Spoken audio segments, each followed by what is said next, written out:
और इस वक्त की बड़ी खबर आपको बता दें, पशुपति कुमार पारस का एलजेपी के बाकी ग्रुप का कौमी सदर मुंतखब होना तकरीबन तय है। पटना में एलजेपी कौमी काउंसिल की मीटिंग हुई है। एलजेपी की मीटिंग में 6 में से 4 अरकान पार्लियामेंट मौजूद थे और मीटिंग में नहीं पहुंचे हैं एलजेपी एमपी प्रिंस राज, पशुपति पारस, चंदन सिंह मीटिंग में मौजूद रहे। महबूब अली कैसर, वीना देवी भी मीटिंग में पहुंचे। कारगुजार सदर सूरजभान सिंह ने घर पर इंतखाब का अमल। पशुपति पारस ने सदर ओहदे के लिए नॉमिनेशन किया है। शाम 5 बजे नए सदर के नाम का ऐलान होगा। इस वक्त की ये बड़ी खबर आपको बता रही है। पशुपति कुमार पारस का एलजेपी के बागी ग्रुप का कौमी सदर मुंतखब होना तकरीबन तय माना जा रहा है।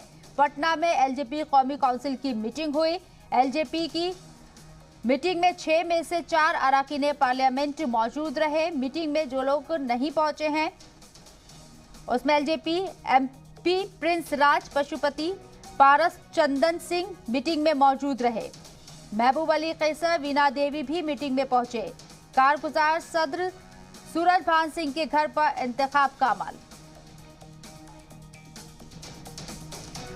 और हमारे नुमाइंदे रजनीश हमारे साथ मौजूद है। अपडेट के लिए उनका रुख करते हैं। रजनीश, मीटिंग हुई है, माना जा रहा है कि जो पशुपति कुमार पारस है वो मुंतखब हो जाएंगे, इलेक्टेड हो जाएंगे।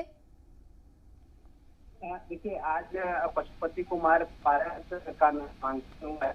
इससे पहले जारी प्रदेश अध्यक्ष बनाए गए उनके बाद स्थित आवर एग्जीक्यूटिव काउंसिल की बैठक हुई थी। साथ ही साथ आज राष्ट्रीय अध्यक्ष चुने जाने का जो चुनावी प्रक्रिया थी उसको भी मूर्त रूप देना था। उसमें सूरजभान सिंह को यह दायित्व सौंपा गया था।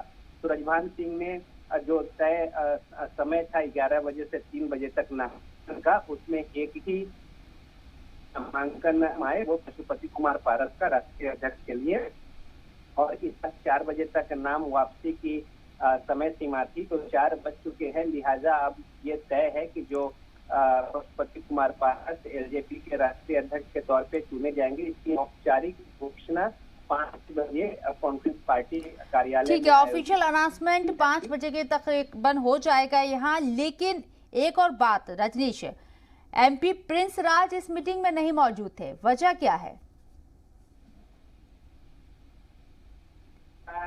मौजूदगी की जो वजह है वो है, और इसका जो 5 पत्र के जो 5 लेटर जारी किए गए थे चिराग पासवान की ओर से, और उसमें ठीक है, चलिए बहुत बहुत शुक्रिया रजनीश आपका तमाम जानकारी देने के लिए।